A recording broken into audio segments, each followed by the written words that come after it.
Hi, ഞാൻ ദീപ. ഞാൻ വീണ്ടും വന്നു.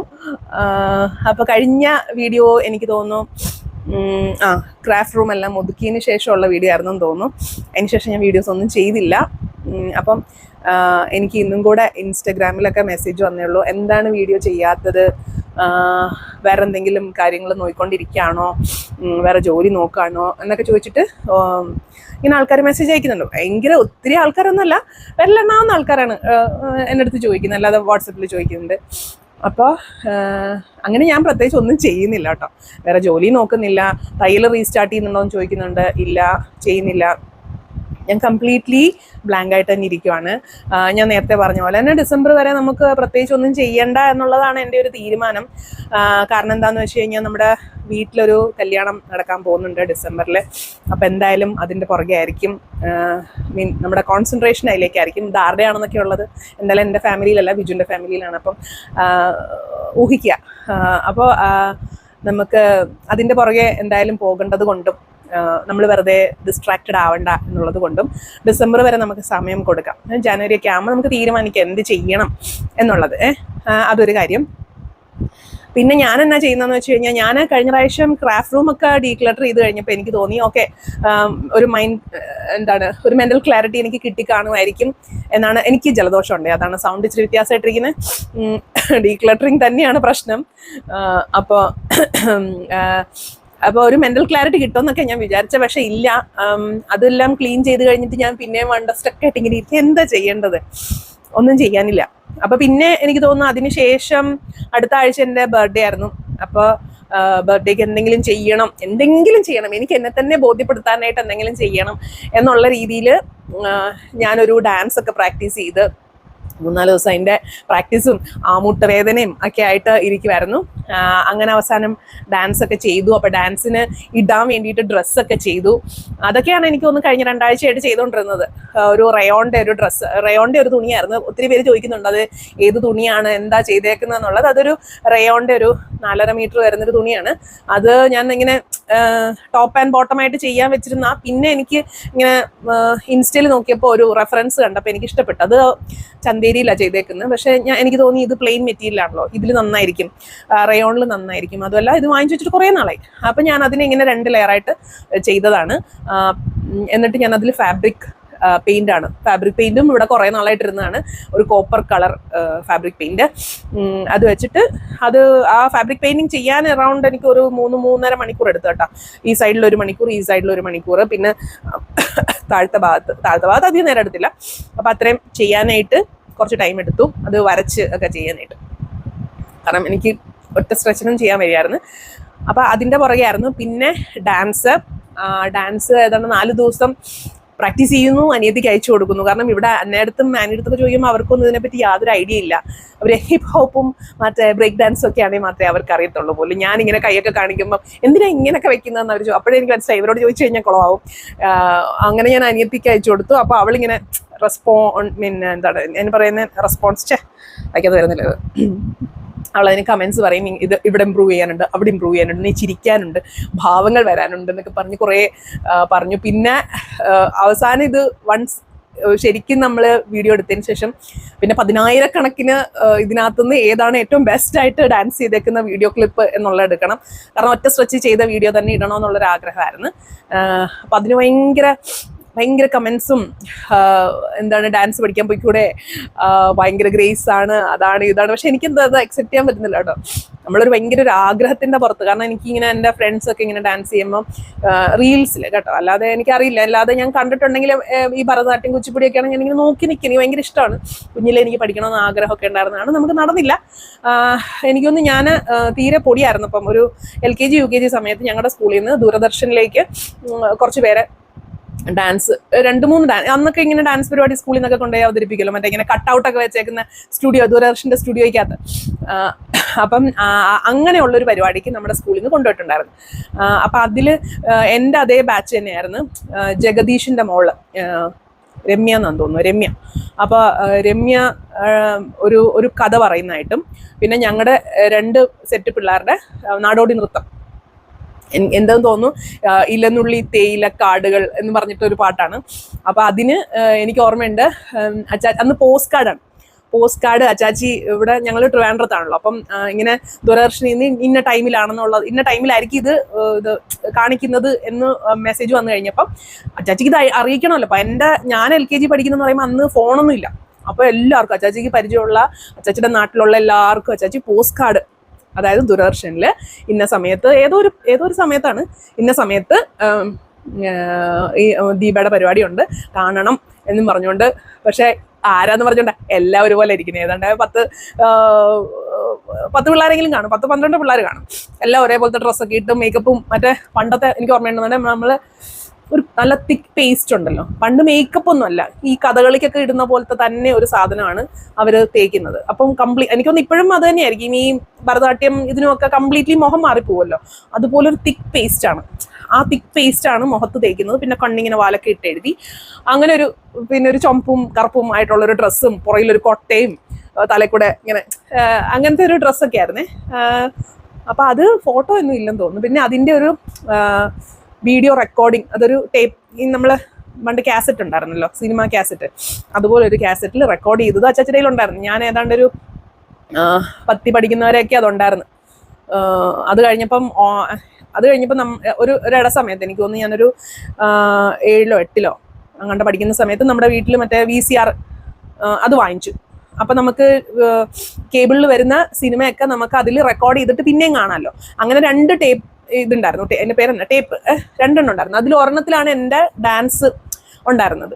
ഈ ഡാൻസ് ഉണ്ടായിരുന്നതിൽ ഞാൻ ഓട്ടോമാറ്റിക്കലി അറിഞ്ഞില്ല അതിൻ്റെ പുറത്തുകൂടെ റെക്കോർഡ് ചെയ്തു. അപ്പം നമുക്ക് വീണ്ടും റെക്കോർഡ് ചെയ്യാം. അപ്പം എൻ്റെ ഓർമ്മയിൽ അന്ന് നമ്മൾ റെക്കോർഡ് ചെയ്യുന്നത് ഈ പറഞ്ഞ പോലെ എനിക്ക് തോന്നുന്നു പഞ്ചാബി ഹൗസോ ഏതോ ഇങ്ങനെ ഇതിൽ വരുന്ന ഏതോ ഒരു സിനിമ ഞാൻ റെക്കോർഡ് ചെയ്ത് കുറേ കാലങ്ങൾക്ക് ശേഷമാണേ അത് പോയി, അല്ലെങ്കിൽ ഇപ്പോഴും അത് കണ്ടാനേ. പിന്നെ എനിക്കൊന്ന് ആ സമയത്ത് നമ്മുടെ അനിയത്തിയുടെ, അതായത് എന്നെക്കാൾ 8 വയസ്സ് ഇളയത്, അവളുടെ മാമൂദീസയുടെ ഒരു ഇതും ഉണ്ടായിരുന്നു. ഇതുപോലെ ഞാൻ തന്നെ അതിൻ്റെ പുറത്തോടെ എന്തൊക്കെ റെക്കോർഡ് ചെയ്ത് അത് പൂപ്പൽ പിടിക്കുകയോ എന്തൊക്കെ ചെയ്ത് പോയി. അപ്പോൾ VCRും, അതായത് കാണാനും പറ്റും റെക്കോർഡ് ചെയ്യാനും പറ്റും, അങ്ങനത്തെ സംഭവം. അതിൻ്റെ പേര് ഞാൻ മറന്നു കേട്ടോ. ഒരിടക്കാലം വരെ നമ്മുടെ വീട്ടിലുണ്ടായിരുന്നത്. പിന്നെയാണല്ലോ നമ്മൾ CD-ലോട്ടൊക്കെ വരുന്നത്. ഞാൻ പറഞ്ഞു തന്നെ എന്താ, അങ്ങനെ കുഞ്ഞിലെ LKG UKG എങ്ങാണ്ട് പോയ ഒരു ഓർമ്മയാണ് എനിക്കുള്ളത് ഡാൻസിന്. അതിങ്ങനെ ഗ്രൂപ്പ് ഡാൻസ്, നീ പറഞ്ഞ പോലെ രമ്യ ജഗദീഷ് പുള്ളിക്കാരിയുടെ ഒരു, അപ്പോൾ അതെല്ലാം റെക്കോർഡ് ചെയ്ത് വെച്ചിട്ടുണ്ടായിരുന്നു. പിന്നെ അച്ചാച്ചി ഇതുപോലെ കാർഡ് അടിച്ച് നാട്ടുകാർക്ക് മൊത്തം ഇന്ന ദിവസം ദീപയുടെ പരിപാടി ഉണ്ട് എല്ലാവരും കാണണമെന്നൊക്കെ പറഞ്ഞ് ഇത് അയക്കുന്നൊക്കെ എനിക്ക് ഓർമ്മയുണ്ട്. എനിക്ക് ഓർമ്മയുണ്ടെന്ന് പറഞ്ഞാൽ എൻ്റെ അമ്മ പറഞ്ഞ് എനിക്ക് ഓർമ്മയുണ്ട്, അല്ലാതെ ഈ LKG UKG സമയത്തെ കാര്യങ്ങളൊന്നും എനിക്ക് അറിയത്തില്ല. ഈ പറയുന്നതെല്ലാം നമ്മുടെ അമ്മ പറഞ്ഞ് നമ്മുടെ മനസ്സിലോ ഇത് സംഭവിച്ചത് നമ്മൾ കാണുകയാണ്, മനസ്സിലായില്ലേ. അപ്പോൾ അതിനുശേഷം പിന്നെ ഉള്ളത് ഞാൻ 4-ാം ക്ലാസ്സിൽ എങ്ങാണ്ട് പഠിക്കുമ്പോൾ മാർഗംകളി ഡാൻസിനുണ്ടായിരുന്നു 4-ാം ക്ലാസ്സിൽ. അത് കഴിഞ്ഞ് പിന്നെ എനിക്ക് തോന്നുന്നു ഞാൻ പഠിച്ച സ്കൂളിൽ എൻ്റെ കഴിവ് കാരണമാണെന്ന് തോന്നുന്നു ഒറ്റ പിള്ളേർ എന്നെ ഡാൻസിന് എടുത്തിട്ടില്ല. കാരണം കുറച്ചും കൂടെ വലുതാവും തോറും ഈ അവിടെയുള്ള പിള്ളേരൊക്കെ തന്നെ ആയിരിക്കുമല്ലോ ഡാൻസിന് ആളെ സെലക്ട് ചെയ്യുന്നത്. അപ്പം എന്തുവാ, നമ്മൾ ക്ലാസിക്കലായിട്ടൊന്നും പഠിച്ചിട്ടില്ലെങ്കിൽ നമ്മളെ ഡാൻസിന് ചേർക്കത്തില്ല.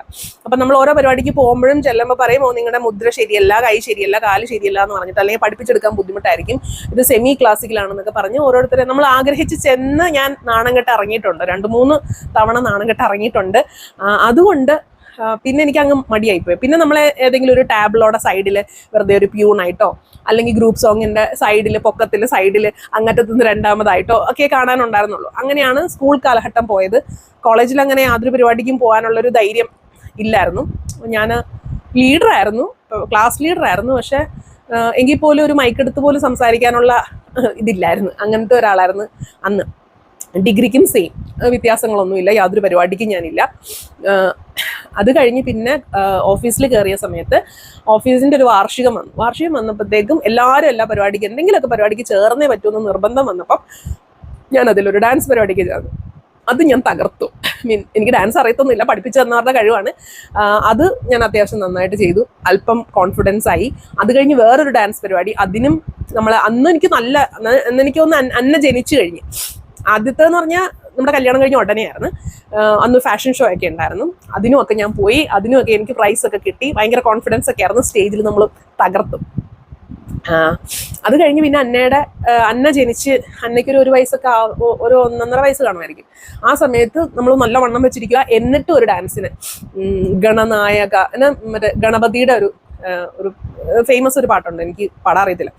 അപ്പോൾ അതിൻ്റെ ഒരു ഡാൻസ് ഉണ്ടായിരുന്നു. അതും ഇങ്ങനെ ഒരു കുട്ടി വന്നൊന്ന് പഠിപ്പിച്ചു തന്നാൽ അതിൻ്റെ ഒരു ബലത്തിൽ നമ്മൾ കളിച്ചു. അതിനുശേഷം പിന്നെ ഒന്നും കളിച്ചിട്ടില്ല. അപ്പോൾ അതിനുശേഷം നമ്മൾ അതൊക്കെ കഴിഞ്ഞ് ജോലിയെല്ലാം പോയി വീട്ടിലിരുന്ന് അതിനുശേഷമാണ് നമ്മൾ ഫേസ്ബുക്ക് ഇൻസ്റ്റയൊക്കെ വരുന്നത്. അന്നേരം ഈ ഒത്തിരി ആൾക്കാർ നമ്മുടെ ഫ്രണ്ട്സ് ഗ്രൂപ്പിലൊക്കെ തന്നെ ആൾക്കാരിങ്ങനെ വീഡിയോസ് റീൽസ് ഒക്കെ ചെയ്യുമ്പോൾ നമുക്കിങ്ങനെ കൊതിയാണ്, നമുക്കും ചെയ്യാൻ പറ്റണം, നമുക്കും ചെയ്യണം. അപ്പം ആ ഒരു ആഗ്രഹം തീർക്കുക എന്നുള്ളത് മാത്രമേ ഉണ്ടായിരുന്നുള്ളൂ ഈ ഒരു ബർത്ത്ഡേക്ക് ചെയ്ത റീല് കൊണ്ട് ഉദ്ദേശിച്ചത്. അല്ലാതെ ഇതൊരു സ്ഥിരം എന്താണ് പരിപാടിയാക്കാനോ അല്ലെ ഒരു കോമ്പറ്റീഷൻ ഐറ്റമായിട്ടൊന്നും ഞാൻ എടുത്തിട്ടില്ല. ഇനി വല്ലപ്പോഴും ഒക്കെ ചെയ്യുമായിരിക്കും. അങ്ങനെ അല്ലാതെ ഒരു കോൺസ്റ്റന്റ് ആയിട്ട് ചെയ്യാനുള്ള ഇതില്ല. കാരണം നമുക്ക് മുട്ടൊക്കെ നല്ല വേദനയാണ്. പിന്നെ നമ്മൾ ഈ ഉദ്ദേശിക്കുന്ന കണക്കല്ല, ഒരു 35 സെക്കൻഡ് വരുന്ന ആ ഒരു ഇത് പഠിക്കാനായിട്ട് ഏതാണ്ട് 2 ദിവസം എടുത്തിട്ടാണ് സ്റ്റെപ്സ് ഒക്കെ പഠിച്ചെടുത്തത്. കിട്ടുന്നില്ല. അറിയാവുന്നവർക്ക് പറ്റുമായിരിക്കും, അറിയാത്തവരുടെ കാര്യം പറഞ്ഞ് കുറച്ച് പാടാണ്. അപ്പം അത്ര എഫേർട്ട് ഇട്ട് എനിക്ക് അത്ര വലിയ, പിന്നെ ഞാൻ ചെയ്തത് അത്ര ഭംഗിയായെന്നൊന്നും എനിക്ക് ഫീൽ ചെയ്യുന്നില്ല. അത്യാവശ്യം വലിയ എന്താണ് തെറ്റുകുറ്റം ഇല്ലാതെ, അല്ലെങ്കിൽ ആൾക്കാർ അയ്യേ എന്ന് പറയത്തില്ല എന്നൊരു പ്രതീക്ഷയിൽ ഒപ്പിച്ചു വെച്ചിട്ടുണ്ട് എന്നുള്ളതാണ്. അപ്പം അതങ്ങനെ തീർന്നു. അത് കഴിഞ്ഞ് എനിക്ക് ഒത്തിരി ആൾക്കാർ ഇന്നത് ഇതുപോലെ ചെയ്യുക അതുപോലെ ചെയ്യുന്നൊക്കെ പറഞ്ഞ് കുറേ റീലൊക്കെ അയച്ചു തരുന്നുണ്ട്. പക്ഷെ ചെയ്യുമെന്ന് എനിക്ക് തോന്നുന്നില്ല കേട്ടോ. അല്ല, പിന്നെ ഞാൻ അനിയത്തിയൊക്കെ വരണം. കാരണം മക്കൾ എന്തായാലും ഇതിനകത്തൊന്നും ഇൻവോൾവ് ആകത്തില്ല. അവരുടെ സ്റ്റൈലല്ല ഇത്, അതുകൊണ്ടാണ്. അല്ലാതെ അമ്മേനെ സപ്പോർട്ട് ചെയ്യാൻ വയ്യാഞ്ഞിട്ടല്ല. അപ്പം അങ്ങനെ അപ്പം പറഞ്ഞു വന്നത് അതിൻ്റെ പുറകെ പോയി, അങ്ങനെ സമയം പോയി. അത് കഴിഞ്ഞ് അന്നിപ്പോൾ ഇവിടെ എല്ലാവർക്കും വയ്യാണ്ടിരുന്നുകൊണ്ട് കേക്കൊന്നും മുറിക്കണ്ട എന്നുള്ള രീതിയിൽ ഇരിക്കുകയായിരുന്നു. പക്ഷെ അന്ന സ്കൂളിൽ പോയിട്ട് വരുന്ന വഴിക്ക് അവള് ഇടയ്ക്ക് ഇറങ്ങി മഫിൻ ഹൗസിൽ എങ്ങാണ്ട് കയറിയിട്ട് 2 പേസ്ട്രി വാങ്ങിച്ചിട്ട് വന്നിട്ട് ഹാപ്പി ബർത്ത്ഡേ ആണ് അമ്മ എന്നൊക്കെ പറഞ്ഞിട്ട് അത് നമ്മൾ മുറിച്ച് കഴിച്ചു. പക്ഷെ അത് മുറിച്ച് കഴിച്ചതിന് ശേഷം അന്ന് വൈകിട്ട് തൊട്ട് തുടങ്ങി തൊണ്ടവേദനയും ജലദോഷവും തുമ്മലും പനിയും ഒക്കെയാണ്. ഇതുവരെയായിട്ട് മാറിയിട്ടില്ല. അപ്പോൾ സോറി. അപ്പം ഞാൻ പറഞ്ഞു കാട് കയറിപ്പോയി.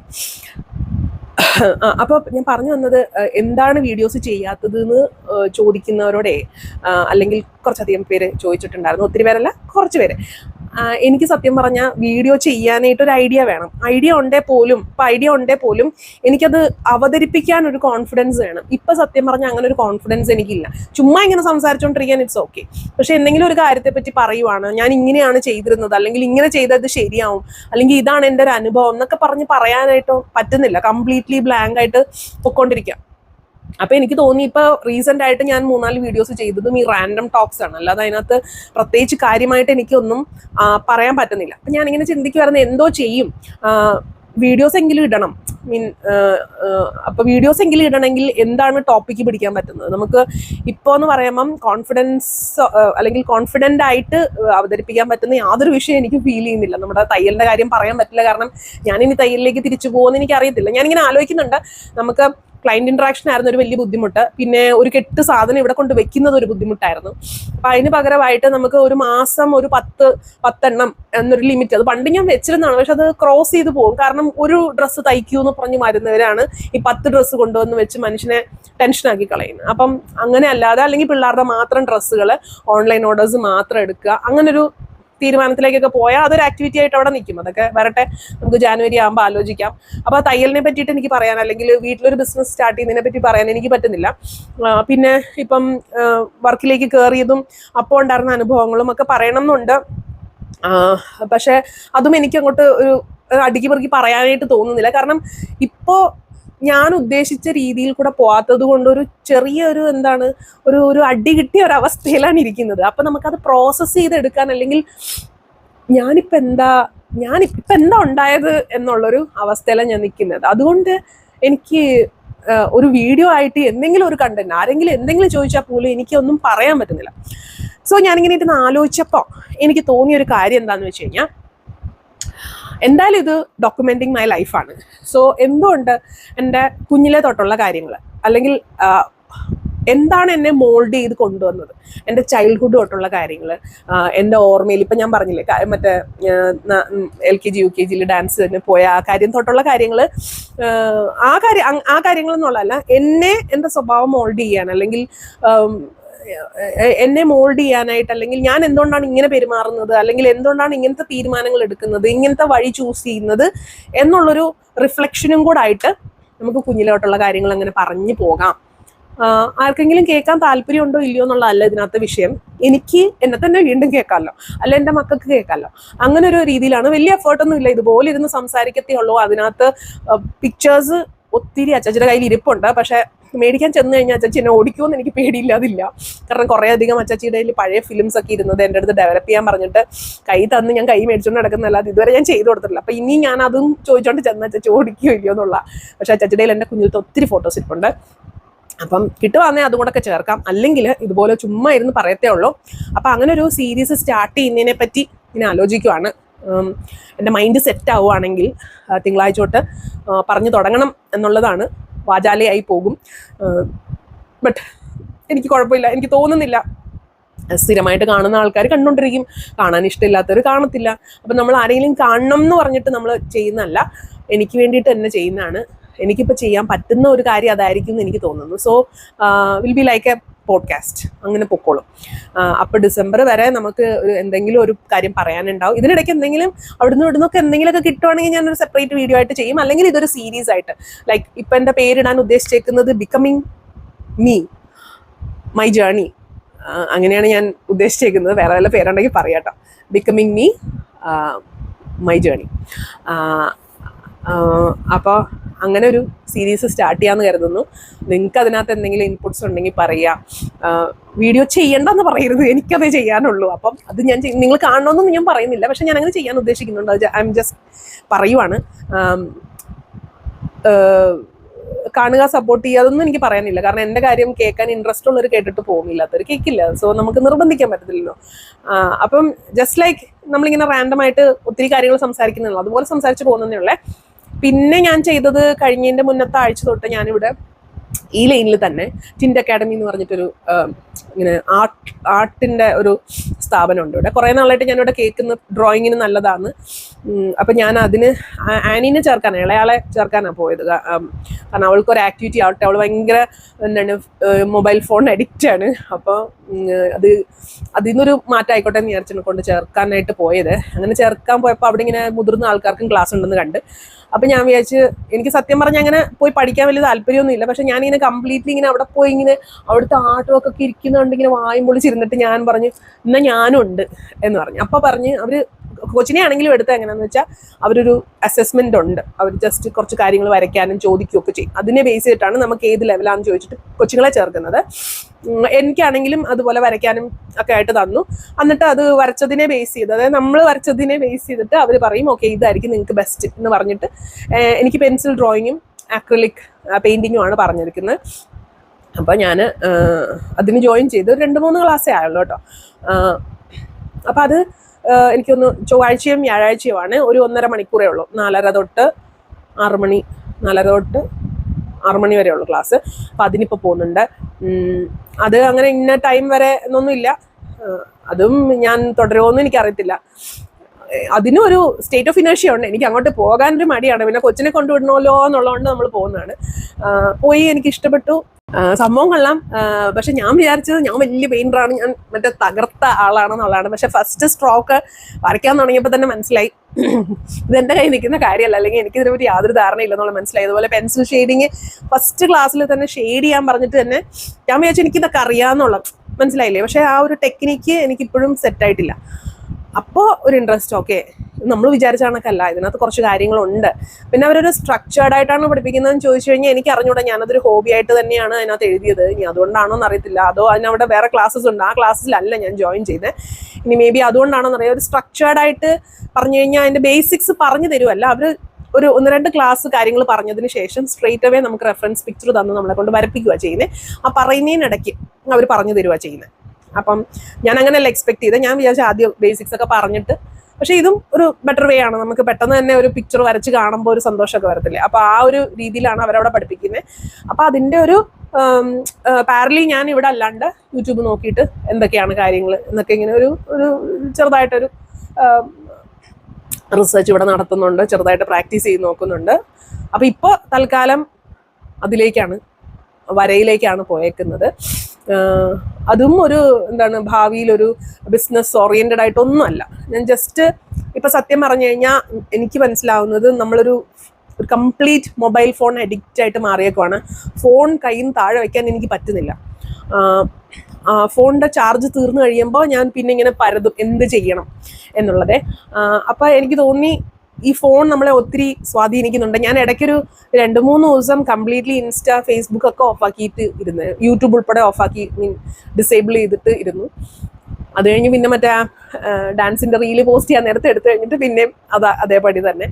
അപ്പം നമ്മുടെ പണിയൊന്നും നടക്കത്തില്ല. പിന്നെ ഞാൻ നോക്കുമ്പോൾ എനിക്ക് പ്രത്യേകിച്ച് പണിയൊന്നും ഇല്ലല്ലോ. രാവിലെ എന്തെങ്കിലും ഉണ്ടാക്കണം, അത് കഴിഞ്ഞ് പിന്നെ സ്ക്രോൾ ചെയ്തിരിക്കുക മാത്രമാണ്, അല്ലെങ്കിൽ സിനിമ കണ്ടുകൊണ്ടിരിക്കും, ഇത് തന്നെ. അപ്പോൾ ഒരു കംപ്ലീറ്റ്ലി ലോസ്റ്റ് ആയിട്ടുള്ളൊരു അവസ്ഥയാണ്. പിന്നെ ഞാൻ ഇപ്പം നമ്മുടെ ക്രാഫ്റ്റ് റൂം ഡീക്ലട്ടർ ചെയ്തതിന് ശേഷം ഓരോ റൂമായിട്ട് ഡീക്ലട്ടർ ചെയ്യാനുള്ള ലിസ്റ്റൊക്കെ ഉണ്ടാക്കി, അതായത് ഓരോ കബേർഡിനും ചെക്ക് ലിസ്റ്റൊക്കെ ഉണ്ടാക്കി ഞാനിങ്ങനെ ഡീക്ലട്ടർ ചെയ്തുകൊണ്ടിരിക്കുക. അപ്പോൾ ഇപ്പോൾ കംപ്ലീറ്റ് മെസ്സാക്കി ഇട്ടേക്കുവാണ്. എനിക്ക് തോന്നുന്നത് മേ ബി എൻ്റെ വീട് മൊത്തം ഡീക്ലട്ടർ ചെയ്ത്, മെയിനായിട്ട് നമ്മുടെ ഡ്രസ്സ്, തുണി, ഒരേ സമയത്ത് ഞാൻ എല്ലാ ഡ്രസ്സ് മാറ്റിയിട്ട് വെറും 10 ഡ്രസ്സ് വെച്ചിട്ടുള്ളൊരു വീഡിയോ ഒക്കെ ചെയ്തിട്ടുണ്ടായിരുന്നു. അതിന് ശേഷം ഇപ്പം കുമിഞ്ഞു കൂടിയിട്ടുണ്ട് ഡ്രസ്സൊക്കെ. അപ്പോൾ അതെല്ലാം ആവശ്യമില്ലാത്തൊക്കെ കളയണം, അല്ലാത്തൊക്കെ സെറ്റ് ചെയ്ത് തേച്ച് മടക്കി ഒതുക്കി ഓരോന്നിനും ഓരോ കബേർഡൊക്കെ സെറ്റ് ചെയ്ത് വെക്കണം. അങ്ങനെയുള്ളൊരു പ്രോസസ്സ് ഇപ്പം സൈഡിൽ അത് നടക്കുന്നുണ്ട്. പെയിൻറ്റിങ്ങിൻ്റെ ക്ലാസ്സിന് പോകുന്നുണ്ട്, ജലദോഷമുണ്ട്, വയ്യായികയുണ്ട്. അപ്പം ഇങ്ങനെയൊക്കെയാണ് കാര്യങ്ങൾ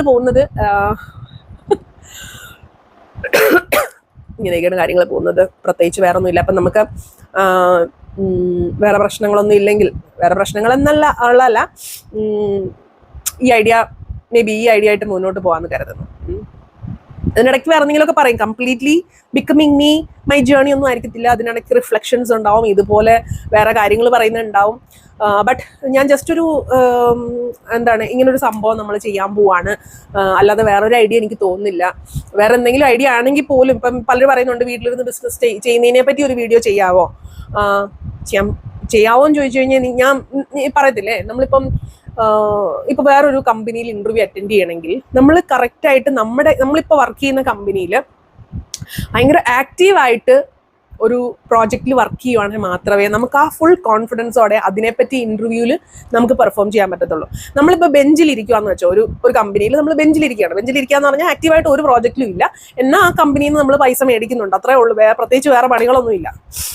അങ്ങനെ ഇരിക്കുന്ന സമയത്ത് നമ്മൾ വേറൊരു കമ്പനിയിൽ ഇൻ്റർവ്യൂവിന് പോയി കഴിഞ്ഞാൽ നമുക്ക് അതേ കോൺഫിഡൻസോടെ നമുക്കത് പെർഫോം ചെയ്യാൻ ഭയങ്കര ബുദ്ധിമുട്ടാണ്. ചെയ്യാൻ പറ്റുന്നവരുണ്ടായിരിക്കും, പക്ഷെ ബുദ്ധിമുട്ടാണ്. സെയിം വേ ഞാനിപ്പോൾ ആക്റ്റീവായിട്ട് ഒന്നും ചെയ്യാത്തത് കൊണ്ട് ഇതുപോലുള്ള എന്തെങ്കിലും ഒരു കാര്യത്തെപ്പറ്റി പറയണം എന്ന് പറയുമ്പം കോൺഫിഡൻസ് ഇല്ല. ഈ കോൺഫിഡൻസ് ഇല്ലാതെ ചതഞ്ഞെന്ന് പറഞ്ഞിട്ട് പറയാനൊന്നും പറ്റത്തില്ലല്ലോ. പക്ഷെ എൻ്റെ ലൈഫിനെ പറ്റി പറയാനാണെങ്കിൽ കോൺഫിഡൻസിൻ്റെ ഒരു ആവശ്യമില്ല, നമുക്ക് പറയാം. അപ്പോൾ അതാണ് ഞാൻ ഉദ്ദേശിച്ചത്. അപ്പോൾ ഇത്രയും നാൾ ചെയ്യാതിരുന്ന് ചെയ്തൊരു വീഡിയോ ആയതുകൊണ്ട് കുറച്ചധികം നീണ്ടു പോയിട്ടുണ്ട്. എനിവേ നമുക്ക് അടുത്ത ഈ ഒരു പുതിയ ഒരു സീരീസുമായിട്ട് കണ്ടുമുട്ടാമെന്ന പ്രതീക്ഷയിൽ. നിങ്ങളുടെ അഭിപ്രായം പറയണം കേട്ടോ. നിങ്ങൾ കാണണമെന്നൊന്നും ഞാൻ പറയുന്നില്ല, ഒരു നിർബന്ധവും ഇല്ല. കണ്ടില്ലെങ്കിലും പ്രത്യേകിച്ചൊന്നും സംഭവിക്കാൻ പോകുന്നില്ല. പക്ഷെ എനിക്കൊരു സന്തോഷം, അത്രേ ഉള്ളൂ. അപ്പം ഇതിനെപ്പറ്റി എന്തെങ്കിലും നിങ്ങൾക്ക് ഇൻപുട്ട് ഉണ്ടെങ്കിൽ ഒന്ന് പറയാം. അപ്പം അടുത്ത വീഡിയോയിൽ ഈ ഒരു സീരീസുമായിട്ട് നമുക്ക്